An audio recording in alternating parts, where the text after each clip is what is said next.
One Zambia, one nation, and welcome to Zanis News, where we look at the top stories in the news. Government committed to revive mining sector. Government assured 3 hours of daily stable electricity supply. SMEs urged to partner with foreign firms in solar energy investments. Plus, Nanzoka Dam construction completed. Well, with the main news in detail, my name is Margaret Kangwa, and on the sign-in language interpreting, we have got Imelda Mulea. On other news in detail, President Hakainde Hichilema has committed to revive the mining sector as part of the broad-based programs to improve the country's economy. The president pledged to ensure that all mines that were closed are revived despite the challenges that government is facing. President Hichilema was speaking in Kalumbila district shortly before the groundbreaking ceremony for the expansion of the Barrick Lumwana super pit.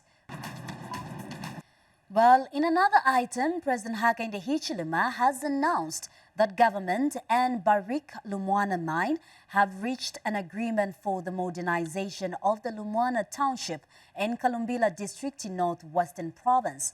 President Hichilema says government wants to open up the district and province as a whole in view of the many investment opportunities being recorded in the region. Now, the head of state has since announced that the mine will soon begin the construction of 2,000 housing units in Lumwana Township, adding that the modernization of the township will result in increased business opportunities. And President Hichilema said this when he met 3 chiefs, namely Chief Mumena, Acting Senior Chief Mukumbi, and representative of Chief Matembo at Lumwana Mine Plant, where he went to officiate at the groundbreaking of Africa's largest mining superpit mine. Meanwhile, Chief Mumena, who is also the Northwestern Chairman of the Council of Chiefs, disclosed that 500 hectares of land has been made available in readiness for the modernization process. Time has now come to develop the Lumwana Township, the Lumwana Town. And the first shot is to pull together 2,000 houses in the township. We confirmed that just a few minutes ago. And the logistical issues are already in place. And if we delay certain decisions, we are delaying those developments, we are delaying, consequentially, even jobs. We are delaying jobs. So let's pull these things together. We are here to launch the super pit, the Lumwana super pit, and it's a very important project. It's a project we noted a long time ago, since we took office, and we've been having conversations for this mine to grow, for this mine to give more opportunities for employment to our people. We've already made available about 500 hectares of land for this project, and it is now up to the mine to move quickly. The council, we had a full council meeting the day before yesterday. This matter is resolved, Mr. President. So we're waiting for the council to move, for the mine to move. The land is already available to start this development. We are good to go. We only want, when they put up that camp, when they put up that compound, we need state-of-the-art programs, state-of-the-art hospitals, state-of-the-art shopping malls and everything else, live roads. We wouldn't expect them to put up this. Yes, we wouldn't expect them to put up temporary structures, brick and mortar and everything. A new town, a new face. With permanence. With permanence, which gives us peace of mind that this is here to stay. Roads, water. It will support even the Robito corridor and everything else that is coming through. We are good to go, Mr. President. Meanwhile, President Hakainde Hichilema also addressed residents on arrival at Solwezi Airport before officiating at the groundbreaking ceremony of the Barrick Lumwana super pit mine in Kalumbila district. President Hichilema announced that government is in the next 2 weeks expected to sign the confirmation for the commencement of the development of the Lubito Corridor project. President Hakainde Hichilema has assured residents of Solwezi district in northwestern province that government will soon sign the confirmation for the development of Lobito Corridor project. The president said this will pave way for the development of the first ever rail line that will connect the country to Angola and ease the transportation of goods and services. 15th of October, I am traveling to Rwanda in Angola, and President Lorenzo of Angola, President Tshisekedi of DRC, President Suluhu Hassan of Tanzania will be joining us as our guest. Your own persons, your London speaking here, will be joined by President Biden of America.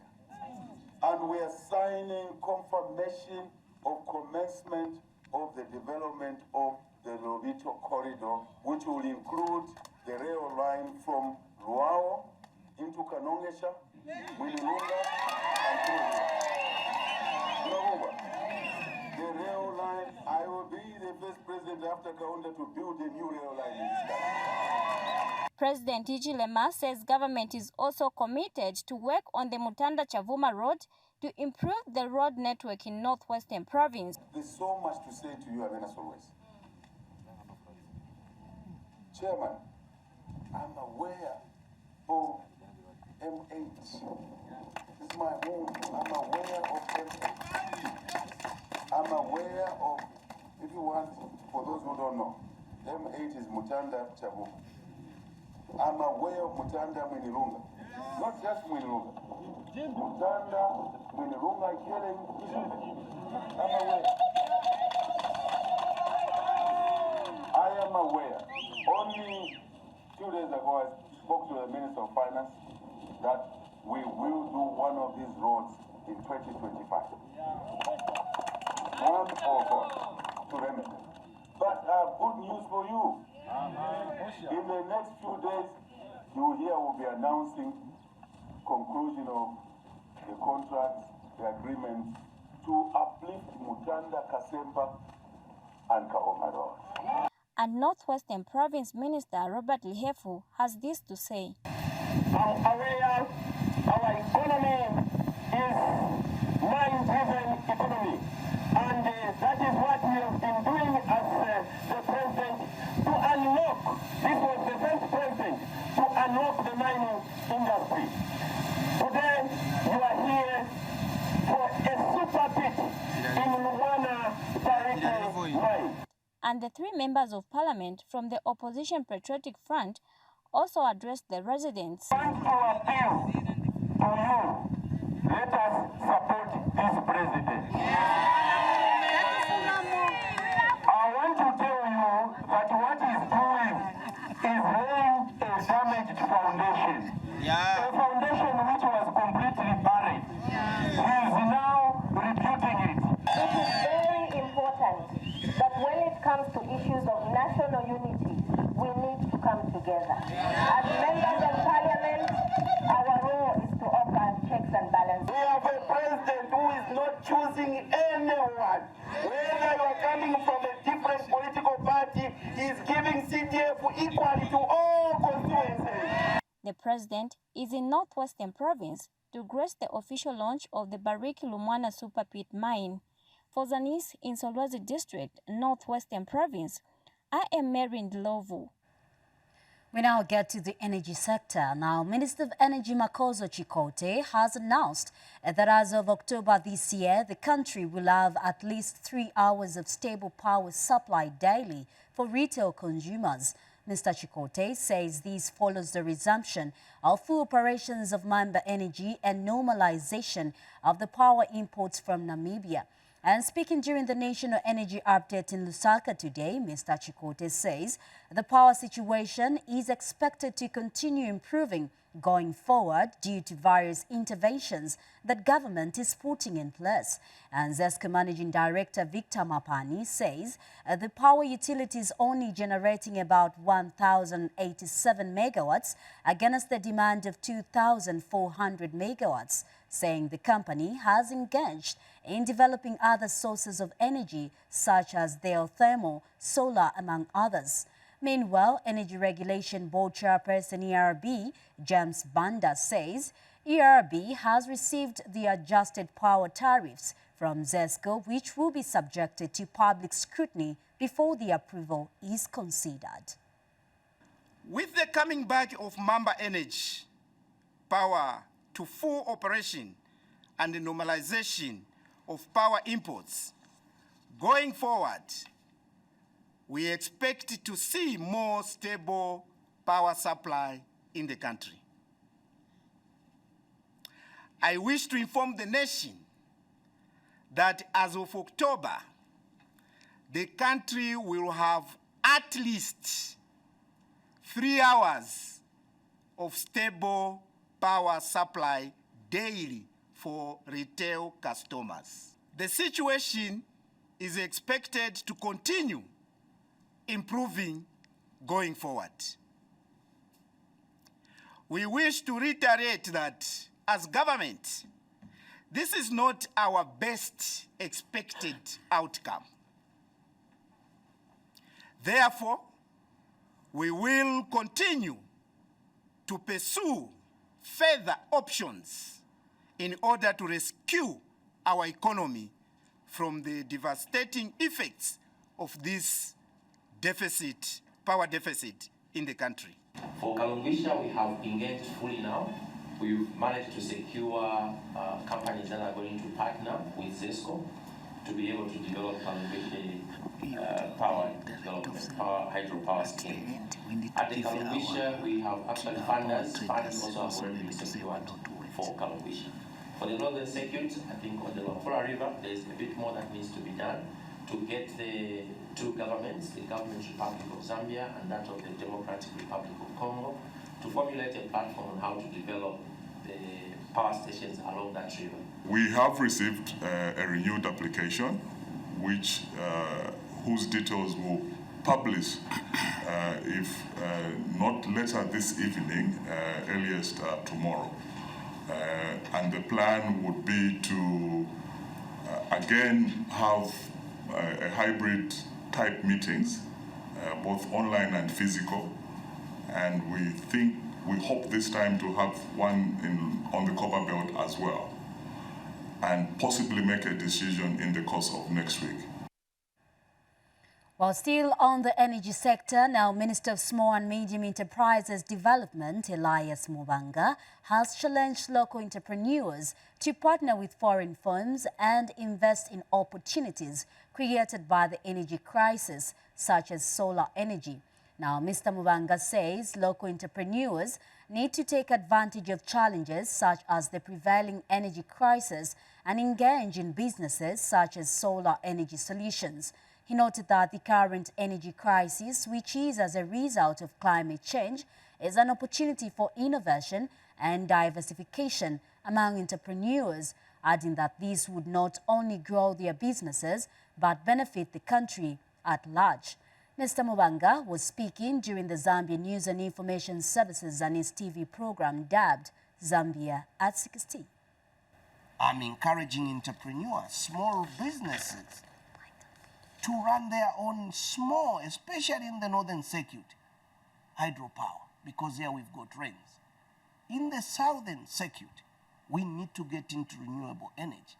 We need to get into things like solar plants, small solar plants, so that we have an alternative, because we traditionally depend on hydro.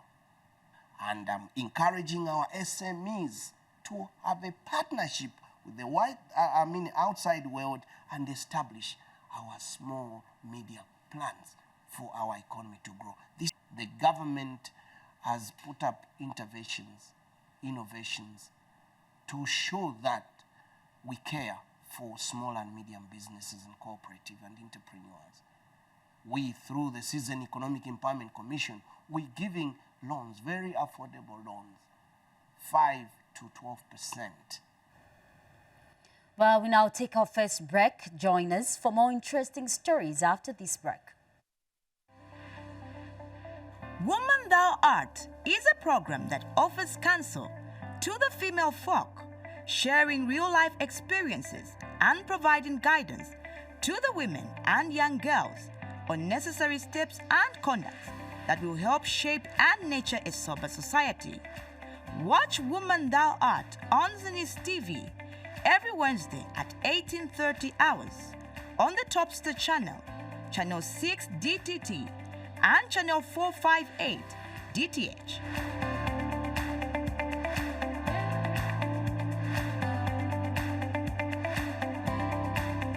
Minister of Small and Medium Enterprises Elias Mvanga has called on solar industry entrepreneurs to lower prices on solar equipment. And speaking at the launch of Power 24 First Ever Expo in Lusaka, Mr. Mvanga says government eliminated taxes on imported solar energy equipment, making it more affordable for businesses and individuals to adopt sustainable energy solutions. We have more in this report. In an effort to address the current country's climate change and environmental degradation, Ministry of Small and Medium Enterprises, in partnership with Power 24 Zambia, has hosted the first ever Power 24 Solar and Alternative Energy Expo. Minister of Small and Medium Enterprises, Elias Mvanga, graced the launch. The entrepreneurs who are into this sector, the energy sector, giving alternative green energy, especially to our SMEs. The government has given zero tax on these solar products you are importing.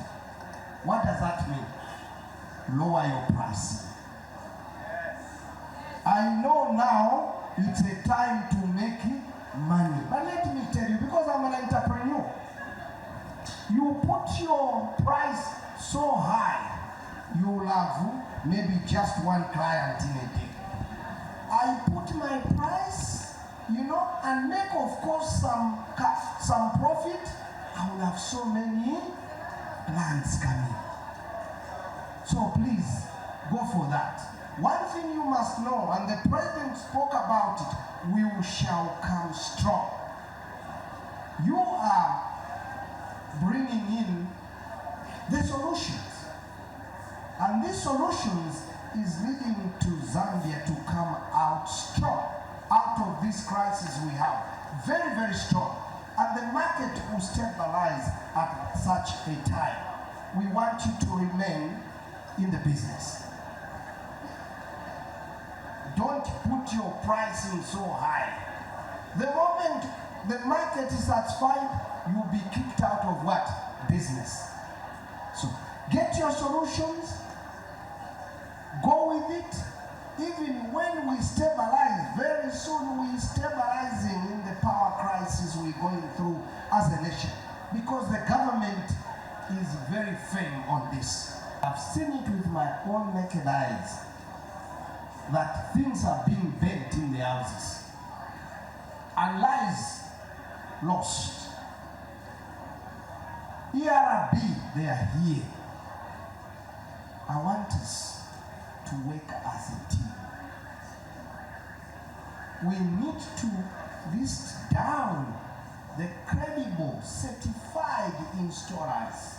Power Zambia Managing Director Kapasa Chanda highlighted the global shift towards renewable energy. The Expo for Solar Companies provides us with a platform to explore new ideas, forge partnerships, and drive innovations in the solar energy sector. It is a testament to our commitment to building a cleaner, greener future for generations to come. Solar Industry Association of Zambia Vice President Chanda Mlenga emphasized the need to protect consumers from counterfeit products. As the solar industry grows, we have seen an unfortunate rise in counterfeit products that threaten the trust and safety of our consumers. We as SIAs are actively working to protect Zambian households, businesses by advocating for stricter regulations and monitoring mechanisms to ensure that only certified, high-quality products are available on the market. We're collaborating with relevant authorities and stakeholders to eliminate these counterfeit products that undermine the credibility of our industry. As you may be aware, and some of the things that you have seen circulating on social media, you have seen a few houses that have issues with some of their installations, solar panels having issues. I think that is a challenge.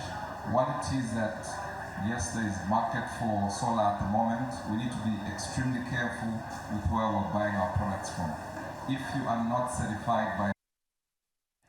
Well, also in the news tonight, Minister of Finance and National Planning, Situmbeko Musokotwane, says Africa must prioritize digital and financial inclusion to drive economic growth and build a resilient and connected Africa that is ready to compete globally. Dr. Musokotwane said digital platforms are fundamental to unlocking government's potential to providing new avenues for education, healthcare governance, digital and financial inclusion. The minister said this in a speech read on his behalf by Controller of Internal Audits under the Ministry of Finance and National Planning, Ringo Zulu, during the opening of the Digital Government Africa 2024 Forum under the theme Building Resilience and Secure Digital Governments for Sustainable Development.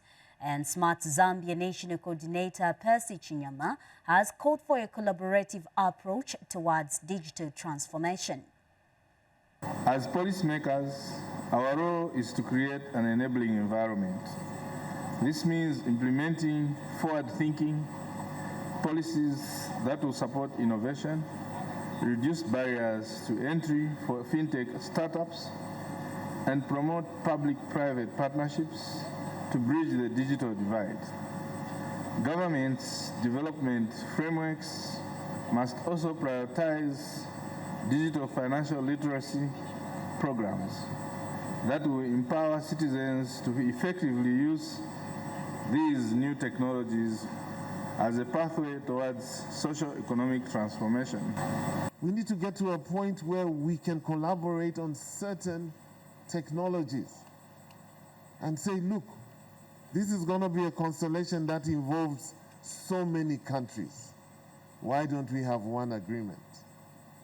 Why don't we have a collaborated approach towards this digital transformation that all of us are striving to do? So here, after this summit, after this conference, we're going to have a working group, an official working group, which will be of selected officials from the different countries. So we're coming for you.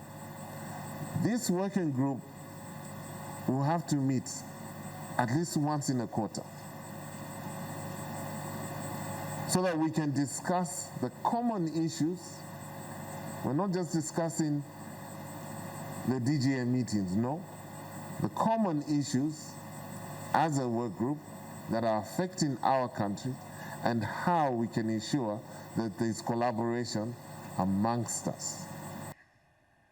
Meanwhile, government has awarded over 2 million kwacha of empowerment loans to 36 beneficiaries of Mutendele Ward 34 in Munali constituents. And speaking during the ceremony, Minister of Green Economy and Environment Mike Mposha says beneficiaries have an obligation to pay back the loans in order to create a revolving fund. Mr. Mposha further says government has contracted Zambia National Service for the rehabilitation of Mahatma Gandhi playgrounds and construction of 6.18 kilometers of main roads in the surrounding areas. And Lusaka Mayor Chilando Chitangala, who was represented by Mutendere Ward 34 Councillor of Munali constituents Boniface Chibeka, called on government to procure more desks for the school due to increased number of learners. Meanwhile, a loan beneficiary, Garson Lusaka, has expressed gratitude to government for bringing up such an initiative. Well, and now join us on the business news, where the Lukansha Trades Training Institution Principal Kephas Chitasho has praised the Securities and Exchange Commission for extending sensitization programs on technology and digital finance to higher learning institutions as part of this year's Investors Week commemorations. Now, Mr. Chitasha says the sensitization by the SEC on financial education will broaden the students' knowledge on what kind of investment they can undertake to develop the spirit of entrepreneurship. In a bid to foster digital financial awareness in the nation, the Securities and Exchange Commission has started undertaking activities aimed at promoting financial education among the public. In Kasama District, the Commission held the National Capital Market Debate Competition that was contested between Lukasha Trades Training Institute and Kasama Nursing School. Senators highlight some advantages and disadvantages of the digital financial services. It is easy to access loans using the phone. These days, you don't have to move long distances. In shops, you can go there, you can get goods just using mobile money. Oh, we are talking about the raising fees of the transactions. We need at least to be certain, not each and every day without informing us that they are changing the transaction fees. We just find that they've already changed. What is that? Securities and Exchange Commission Financial Inclusion Manager Mubanga Kondolo had this to say. The SEC, we believe this debate competition is more than just a contest. It is an opportunity to cultivate a deeper understanding of capital markets and the critical role they play in our economy. In line with the National Strategy on Financial Education, we are targeting a diverse audience from children, youth, to adults, ensuring that the campaign has cross-cutting relevance.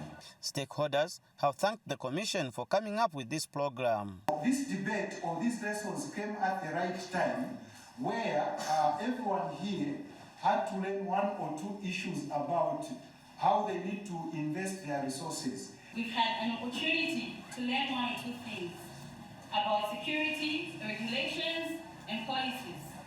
I think from those of us that didn't know much, we've had a chance to learn something at least. Jafet Munkondia reporting for Zanis News in Kasama District. While we take our second break, join us on the education segment after the break. Zambia Today is a program that keeps you informed on various government policies and programs. Join us every Tuesday at 18 hours on Zanis TV, TOPSTAR platform, channel 6 DTT and 458 DTH. Don't miss.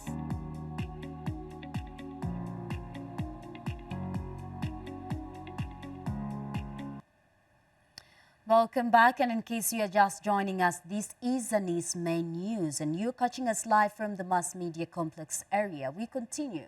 And now the Regional Psychosocial Support Initiative, REPSI Zambia Country Director Miriam Mwinga has commended government for its pronouncements in 2025 national budget to construct 120 secondary schools across the country.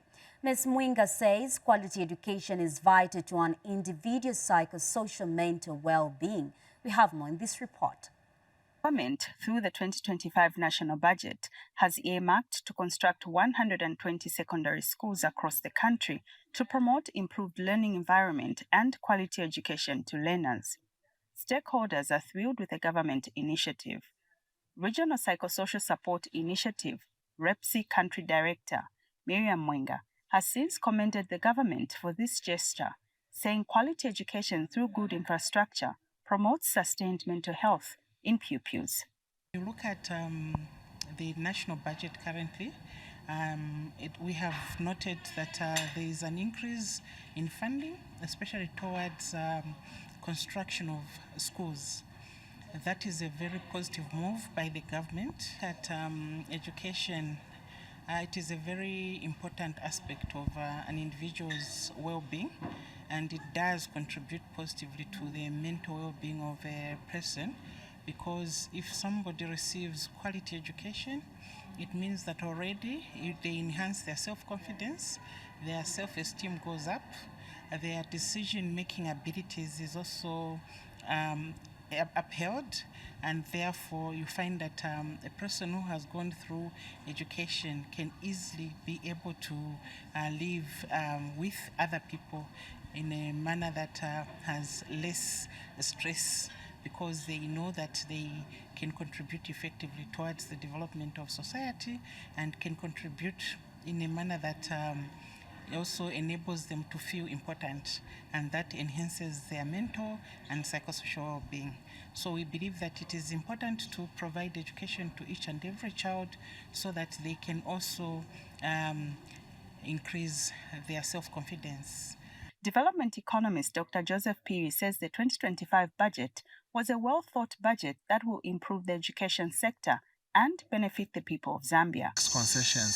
So in terms of the budget, I think it's quite promising, very good, and this time it's much more beneficial for the electorate. I think what was mind-boggling is the fact that there are no more tax concessions. I think this was long overdue because for the past 30 years we've had concessions and we don't see much of the contribution that comes from the corporate sector to the community at large. So I think in that regard, this will help government have a much bigger revenue pool, which then they can use for the development projects such as CDF and the likes. And then also maybe the other thing that I want to comment on the budget is the figure that's allocated to CDF is quite substantial, and that could be very much beneficial for the schools and everyone else in their constituencies. Asuka Sakaimbo reporting. Zanis, Lusaka. Well, in another business item, the World Bank task leader Hong Yu Yang has called on the Copperbelt Provincial Administration to ensure that schools under construction are of high quality standard and built within the stipulated time frame. And Ms. Yang said this when officials from the World Bank and Ministry of Education called on the Copperbelt Province Deputy Permanent Secretary Daniel Kamenga. The team is in the province to monitor the construction of 2 early childhood hub and satellite centers in Lufwanyama districts. Well, and now the Mupamazi Primary School alumni in Lavushimanda district has built a 1x2 classroom block at a cost of 500,000 kwacha. The former pupils have also equipped the classroom block with 40 desks. Here are the details. After their successful careers in various fields, such as teaching and other fields, the former pupils at Mupamazi Primary School in Mfuwe constituency of Lavushimanda district in Mchinga province have come back to their school, and this time around, the Mupamazi School alumni have built a 1x2 classroom block at a total cost of 500,000 kwacha. The former pupils have also equipped the newly built classroom block with 40 desks procured at a cost of 40,000 kwacha, and the learning facility has now been handed over to the Ministry of Education. There are more students who contributed than the two of us, even though we took the lead in mobilizing the money, but all the amounts came from our personal resources. Authorities at the Ministry of Education in Lavushimanda have received the learning facility with gratitude. Chiralengano kutira tiabana bamo baleleka amaskulu panshira pantu basirwa okukwanisha kanshe icho nga kwaiso omuntu akuti aisa twafako muri inshira atukulirako iskulu ninshiro muntu au mwandini wakutotela sana. The District Commissioner Terry Skunda said government embraces people whose aim was to bring about development to the communities. Emulate our brothers Mr. Lewis Bangwe and Mr. Chitambo and beef up on the efforts of the government to educate our future with many more infrastructure like ablution blocks. This has delighted pupils at the school. We are all truly grateful and inspired by your actions. May this new facility serve as a beacon of knowledge and growth for many years to come. Thank you, and may God bless you all. Education is said to be one of the empowerments that leads to the transformation and equalization of lives of people in both rural and urban areas, and having a conducive learning environment can really be motivating to the learners. Naomi Mwimba, reporting for. And now we move to Western Province, where the Department of Child Development has embarked on sensitization meetings across all chiefdoms on the Children's Code Act number 12 of 2022. The Provincial Child Development Coordinator, Sive Somolenga, says the sensitization is aimed at educating traditional leaders on the Children's Code Act to enable them to pass on the information to their subjects. Let us get the details. The Department of Child Development in Western Province is taking proactive steps to ensure the well-being and protection of children. Led by Provincial Child Development Coordinator Sweso Mlenga, the department is conducting sensitization meetings on the Children Code Act No. 12 of 2022 across all chiefdoms in Western Province. Speaking after meeting indunas at Kaongamashkuta in Sioma district, Mrs. Mlenga emphasized the importance of the meetings, highlighting the need for community leaders to understand and promote the rights of children. As you are aware that apart from preservation of our culture, these chiefdoms also play a very important role in maintaining social order and also providing guidance to the people that they lead. It is for this reason that we are going around all the chiefdoms to sensitize them and orient them on the Children's Code Act No. 12 of 2022. Our main aim is to sensitize them so that they'll be able to also spread the information and also probably educate others on the Children's Code Act. So far we've targeted about 10 chiefdoms. We've covered Nalono district and we are in Shangobo district today. And yesterday we were in Kanja, Sioma. Meanwhile, the Barosero establishment said the initiative is timely. Tabaya yakweleza bana baluna lukaza katata kuli nimuso ni luna lube amo kubona kuli lwa chincha mino yale yakuli banana basike banyalwa bunyinyani basike bakena kinela fera kamera fera kono selu kupa hape kwa muso kise lukupa muso kono kona kutusa hulu kwa mitinelo seta kwa banana kuli banana sebatina ditino zesa swani kuli batine tuputula basizani sebai kama la fera. Another tradition leader, Agnes Mukuku, said both parents and children have a role to play in creating a safer environment for the children.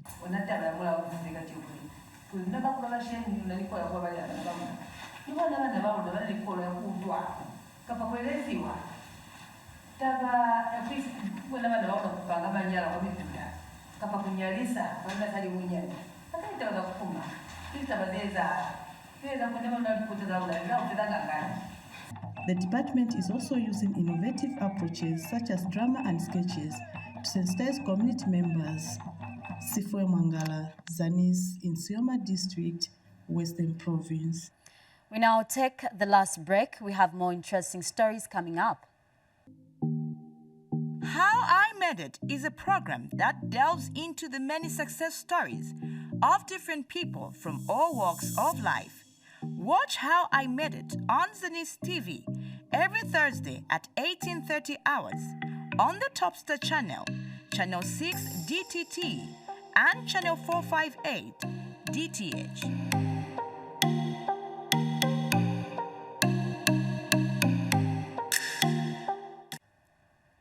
We are back, and now Petauke district in Eastern Province has commenced the mass dog vaccination after recording over 30 cases of rabies. And District Acting Veterinary Officer Mika Banda says the department plans to vaccinate 500 dogs in the district and has also embarked on elimination of stray dogs, saying the exercise will run for 2 weeks. Mr. Banda stated that the department started vaccinating and eliminating stray dogs in the district after recording 35 cases of rabies outbreak and 26 dog bites last month. He has called on people with pets, especially dogs, to take them to the veterinary offices for vaccination and registration to prevent future occurrences. Now we get to the agriculture news, where the Kalomo Town Council chairperson, Koi Makoi, says that the construction of Nanzoka Dam under the Constituents Development Fund CDF has been completed at a cost of 1 million kwacha. Mr. Makoi says the dam, which will benefit about 3,000 animals and 345 households, will help reduce climate change vulnerability through rainwater harvesting. Let us take a look at this. Cattle rearing is the major source of livelihood for many households in Kalomo district. However, the devastating effects of climate change that have resulted in water shortages have become a threat to livestock production among farmers. In a bid to harvest rainwater for livestock and agriculture purposes, Kalomo Council has constructed Nanzoka Dam under 2022 CDF in Mayoba Ward. Koimakaya is Kalomo Town Council chairperson. We have done a dam in Nanzoka, which is Mayomawat, about 1 million kwacha. That dam was done perfectly well, and as I'm talking to you now, the water is in the dam. And now people are enjoying the benefit of this government, with the UPND, under the leadership of Hakainde Hichilema. Kalomo Town Council Assistant Director Engineering, Joe Mwempe, now shares the capacity of the dam and its benefits. The dam was funded under 2022 CDF with a capacity of 300,000 cubic liters. The dam is benefiting over 345 households and approximately 3,000 animals. Is accessed water for both livestock and people as related beneficiaries. Nenda payali kukoka maningi ng'ombe inone batubikira damu eriba kanso ya Karomo batuchitira abo tukamombe efutatu chipengani. Gift Banji, Zanis in Kalomo, Southern Province. And now in Luapula Province, Chamber District Commissioner Christopher Mwansa has urged civil servants in the area to maintain discipline, professionalism and integrity at the place of work. Mr. Mwansa says it is unfortunate that there are many civil servants in the district facing disciplinary actions. He has since urged civil servants to always engage in his office anytime they face challenges that can affect their performance at work to avoid disciplinary measures. The DC said this when he addressed heads of government departments and institutions during the District Development Coordinating Committee meeting. Mr. Mwansa further urged the civil servants to be united in order to deliver development to the people in the districts through the many government's programs and projects. We are having a lot of disciplinary actions which are underway to be taken, others have already been taken, which is not a good thing. We know why we are in the district. We know why we are posted in Chamber District. I personally, I wouldn't want to find people being maybe chucked off from the civil service because of misbehaving. With the increase in allocation of resources to various government programs and activities, it is important to track development progress being recorded in the district in line with the 8th National Development Plan. In this regard, heads of government departments and institutions are instructed to regularly conduct monitoring of the main programs and activities being implemented in the district. Well, and finally, in the news tonight, the Northern Province Administration has commenced preparations for the Zambia at 60 independence celebrations. The Provincial Deputy Permanent Secretary, Beauty Piri, officiated at a media breakfast meeting, which was held to raise funds to support the independence celebrations. We have more in this report. The Northern Province Administration has stepped up preparations for this year's Diamond Jubilee Independence celebrations. The Provincial Administration has since hosted Zambia at 60 breakfast meeting that was attended by private sector and government heads of department and parastatal heads. Northern Province Deputy Permanent Secretary Beauty Undipiri graced the breakfast meeting held at the Provincial Planning Unit in Kasama. Ms. Undipiri further called on the need for citizens to uphold unity if the country is to sustain the peace it has enjoyed since independence. On the 24th of October 2024, Zambia will be celebrating her 60 years of independence, quite a milestone. This year's theme calls for us to remain united as people as we examine the historical significance of our independence, a reflection of historical events and figures that have shaped our common heritage, such as the important milestones, achievements, or challenges faced together as a country. Chiluvi District Commissioner Risto Mushembe spoke on behalf of the district commissioners who attended the breakfast meeting. I also call upon you, ladies and gentlemen, to emulate our President, Mr. Hakainde Hichilema, who has been championing the One Zambia, One Nation motto and proactively been encouraging culture through traditional ceremonies. Teresa Kolala is the mayor of Kasama. The Independence Day, we are preparing for this year is a product of the courage and immense sacrifice by our founding fathers and mothers. During the meeting, stakeholders and institutions made pledges which will go towards the commemorations of the Diamond Jubilee celebrations. For Zanis in Kasama, I am Patrick Kabwe. Well, that news item brings us to the end of the news. Now, before I go, a recap of stories that made us headlines. Government committed to revive mining sector. Government assured 3 hours of daily stable electricity supply. SMEs urged to partner with foreign firms in solar energy investments. Plus, Nanzoka Dam construction completed. Well, that is all we had for you here at Zanis. And on behalf of the entire news production crew, thank you for being with us. It has been Margaret Kangwa, and on the signing language interpreting, I had Imelda Malaya. Stay tuned.